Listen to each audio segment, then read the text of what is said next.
দিন যায় কাজে, রাত যায় একা, ফোনের ওপারে সবার দেখা।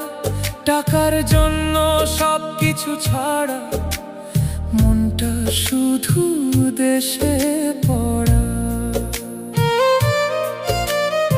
একদিন ফিরবো নিজের ঘরে, মায়ের কোলে মাথা রেখে, এই স্বপ্নটাই বাঁচিয়ে রাখে প্রবাস জীবনের প্রতিটা রাতে।